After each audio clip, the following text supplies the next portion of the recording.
कि हमारे को सिर्फ बरगलाने के लिए ये आश्वासन दिया गया है। इस टाइमलाइन पे आप जाएंगे तो आपको लग जाएगा न तो पुलिस लाइन की जमीन का कोई विषय है, न कोई रेस्टोरेंट का विषय है, न टेनिस कोर्ट का विषय, सिर्फ और सिर्फ एक पत्रकार को उसकी खबरों के लिए दंडित करना है। सामूहिक रूप से ये संकल्प लेते हैं कि मैं शहीद स्मारक पर हूँ। यहाँ पर इंडियन वर्किंग फेडरेशन जो जर्नलिस्ट एसोसिएशन है, इसकी ओर से लगातार पिछले 19 दिनों से धरना दिया जा रहा है।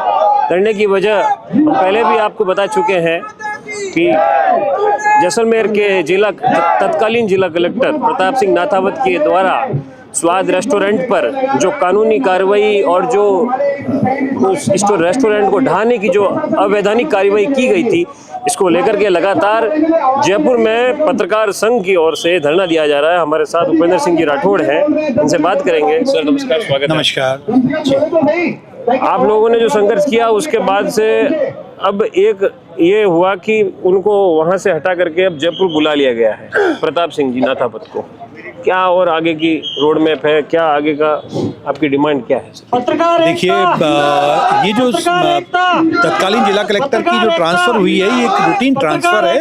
उनके साथ में 36 और अधिक प्रशासनिक अधिकारियों को ट्रांसफ़र किया गया है। न उन्हें इस बात के लिए संज्ञान लेते हुए न तो उन्हें कोई सस्पेंड किया गया है, न कोई नोटिस जारी किया गया है। उल्टा उन्हें एक मलाईदार पोस्ट पर लगा दिया गया है।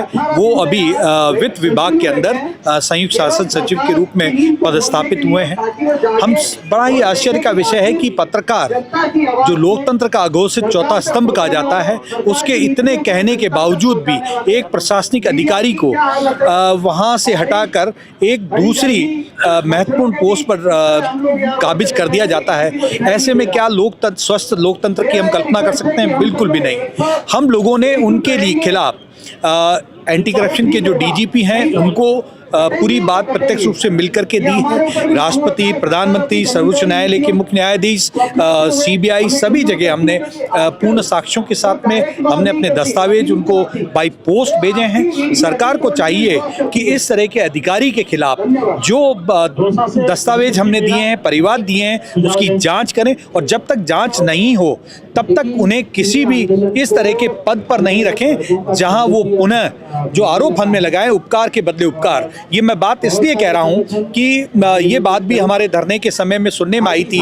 कि उन्होंने कुछ जो राजनेता हैं, राजनीतिक दल के प्रवक्ता हैं या अधिकारी हैं, उनको गन के लाइसेंस वितरित किए हैं। उसके एवज में उन्होंने उनके लिए एक जिले में कलेक्टर की पोस्ट की सिफारिश करवाई थी। उसकी भी सरकार जांच करे, और सरकार को चाहिए कि 19 दिन से जो पत्रकार यहाँ पर बैठे हैं, अपनी मांग पर अड़े हुए हैं, मुख्यमंत्री महोदय उस पर संज्ञान लें, ज्ञापन प्राप्त करें, ताकि ये श्रमजीवी पत्रकार अपने अपने क्षेत्र में जाएं और अपने अपने कार्य का निष्पादन विधिवत रूप से कर सकें। यदि वो संवेदनशीलता दिखाते हैं तो हम उनके धन्यवाद ज्ञापित करें, और वो नहीं करते हैं तो हम यहाँ से आज एक नए आंदोलन का आगाज़ करेंगे, जिसकी शुरुआत और पचपदरा तक जाएगी, जहां माननीय प्रधानमंत्री महोदय आने वाले हैं। उस जगह पर हम हमारे जो विभिन्न राज्यों के और पत्रकार साथी हैं उनको भी बुलाएंगे, वहां भी अपने बात रखने का प्रयास करेंगे। इसलिए पुनः आपके माध्यम से हम राज्य सरकार को अनुरोध करना चाहते हैं कि वो अपनी हठ धर्मिता को त्यागे और किसी अधिकारी को बचाने के लिए पूरी सरकार के भविष्य को दांव पर नहीं लगाए। ये वही संगठन है जिसने इस देश में 2 बार केंद्र की सरकारों को हिलाया था, और केंद्र की सरकार बनते बनते लड़खड़ा गई है, और इतिहास गवाह है। वो उस इतिहास को, IFWJ के इतिहास को उठाकर देख लें। पुनः हम उस इतिहास को दोहराना नहीं चाहते हैं। सरकार अपनी हठ धर्मिता छोड़े और पत्रकारों के पास आए और उनकी बात को सुने, ज्ञापन ले और ठोस कार्रवाई का आश्वासन दे। उसी सब मांग को लेकर के यहाँ हमारे पत्रकार साथी एकत्रित हुए हैं। अच्छा, पिछली बार जब आप गए थे तो जो आपको आश्वासन मिला था, तो क्या उस पर उसका इम्प्लीमेंटेशन नहीं हुआ है? आपके कहने का मतलब ये है, क्योंकि पिछली बार जब गए थे तो क्या आश्वासन था भाई साहब? पिछली बार करीबन 450-500 पत्रकार यहाँ एकत्रित हुए थे 29 मार्च को। 29 मार्च को भी हमारी वही मांग थी जो आज 19 दिन बाद में हम लोग मांग कर रहे हैं कि मुख्यमंत्री महोदय स्वयं ज्ञापन लें और पत्रकारों को आश्वस्त करें कि जो उनकी ज्ञापन में दिया गया है उन मांगों की निष्पक्ष रूप से जांच करवाई जाएगी और ठोस कार्रवाई होगी। 19 दिन बाद भी हम वही बात कर रहे हैं। उस दिन हमें आश्वस्त किया गया था कि 3 बजे दोपहर में मुख्यमंत्री के ओएसडी के द्वारा कि मुख्यमंत्री स्वयं 5 बजे आपसे ज्ञापन लेंगे। फिर किसी कार्यक्रम में मुख्यमंत्री महोदय की व्यस्तता थी, उसके बाद 7 बजे का समय, फिर 10 बजे तक हम संपर्क करते रहे, लेकिन तब हमें लगा कि हमारे को सिर्फ बरगलाने के लिए ये आश्वासन दिया गया है। तब विवश होकर के हमें धरने पर बैठना पड़ा और आज भी जैसा आप देख रहे हैं 19 दिनों से हम आज बैठे हैं, लेकिन अब हमारे संगठन के पदाधिकारी सब यहाँ एकत्रित हैं और अब हम आर या पार का संघर्ष करने की दिशा की ओर बढ़ रहे हैं और उसी की ओर प्रयासरत है। सीएम के अलावा किसी अन्य मंत्री से आपकी बातचीत हुई, चाहे किरोड़ी लाल, राज्यवर्धन सिंह या दिया कुमारी, प्रेमचंद बैरवा, इनमें से किसी ने कुछ आश्वासन? हमारे साथियों की तो बात उनके विधानसभा क्षेत्रों में उनके विधायकों और सभी से हो रही है। व्यक्ति जो मेरी चर्चा हुई है वो गृह राज्य मंत्री जो हैं जवाहर सिंह बेड़म, उनसे बात हुई है। पूरा घटनाक्रम उनको ज्ञात है। किरोड़ी लाल जी मीणा, उनके साथ में काफ़ी लंबी 1 घंटे की मीटिंग हुई थी, बैठक हुई थी, उनको पूरा उनके संज्ञान में। इसके साथ साथ जो मीडिया प्रभारी हैं, ओएसडी हैं, मुख्यमंत्री के इर्द गिर्द जितने भी प्रशासनिक अधिकारी हैं, उन सबको इस विषय की पूरी जानकारी है।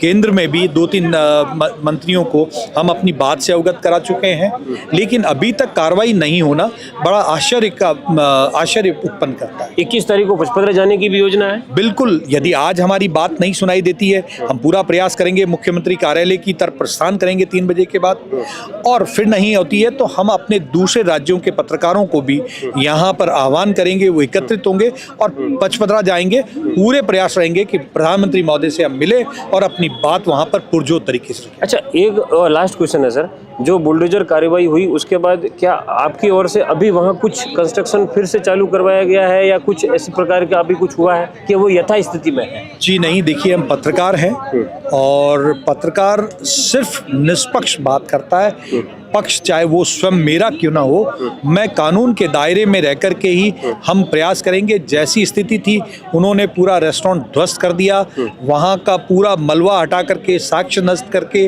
और उन्होंने टेनिस कोर्ट बनाने की जो कार्रवाई है, यहाँ मैं फिर आपने बड़ा अच्छा प्रश्न पूछा कि वो संपदा अधिकारी यानी एडीएम के पास दावा तो पेश करवाते हैं एक पुलिस के सब इंस्पेक्टर के माध्यम से कि ये पुलिस लाइन की जगह है और खेल कूद का परिसर बना रहे हैं वो अपने लिए, अधिकारियों के आमोद प्रमोद के लिए। CSR फंड का वहाँ पैसा वो लगा रहे हैं, उसके लिए उन्होंने वो कार्रवाई की है। और अगर आप देखें इस पूरे घटनाक्रम को, आप देखेंगे इस टाइमलाइन पे आप जाएंगे तो आपको लग जाएगा न तो पुलिस लाइन की जमीन का कोई विषय है, न कोई रेस्टोरेंट का विषय है, न टेनिस कोर्ट का विषय, सिर्फ और सिर्फ एक पत्रकार को उसकी खबरों के लिए दंडित करना है। षड्यंत्र रच के जो कार्रवाई की है वो घटनाक्रम एकदम स्पष्ट हो जाए। अच्छा, कानूनी रास्ता, आपने खुद कानूनी रास्ते की बात करी है, कानूनी रास्ता क्या अब सर आगे रखा जा सकता है? कोर्ट में जाने की तैयारी है क्योंकि जो नुकसान हुआ है उसकी भरपाई के लिए क्या और रास्ते विकल्प तलाश? कोर्ट में तो हम लोग ऑलरेडी गए हैं। 22 दिसंबर को हमने कोर्ट से स्टे लिया था। स्टे के बावजूद के बाद में स्टे जब खारिज हुआ, उन्होंने खारिज करवाया। काफी होता क्या है कि आप अगर किसी सरकारी विभाग के खिलाफ लगाते हैं तो सरकारी अधिवक्ता होता है। तत्कालीन जिला कलेक्टर ने 2 अधिवक्ताओं को वहाँ नियुक्त किया और उन अधिवक्ताओं को भी, आपको आश्चर्य होगा कि जो सत्ताधारी दल हैं उनके मीडिया प्रभारी के द्वारा वो दोनों अधिवक्ता वहाँ नियुक्त किए गए थे। और उसके बाद में जब वहाँ से स्टे खारिज हुआ, हम डीजे कोर्ट गए, डीजे कोर्ट में ये कार्रवाई चल ही रही थी। तब तक जब उन्होंने देखा कि यहाँ पार नहीं पड़ेगी तो एडीएम, जो अभी वर्तमान एडीएम है, जो संपदा अधिकारी भी हैं, उनके माध्यम से एक फाइल अंदर ही अंदर चलाई गई और जो प्रशासनिक संविधान ने उन्हें जो धाराएं दी है उसका दुरुपयोग करते हुए इन्होंने पूरी आजीविका पर बुलडोजर चला दिया। हाईकोर्ट में भी इस विषय को हम लोग लेकर के गए हैं। हाईकोर्ट से भी अभी हमें समय मिलना बाकी है। जो न्यायिक प्रक्रिया अपनी तरह चल रही है। जी। तो ये स्थिति है लोगों की आवाज़ उठाने वाले पत्रकारों की, कि जब उन्हीं के दुकान पर या उन्हीं के किसी प्रतिष्ठान पर बुलडोजर चल जाता है और अधिकारी इस प्रकार से अपनी मनमानी करते हैं, तो आप समझ सकते हैं कि आम लोगों की स्थिति क्या होगी।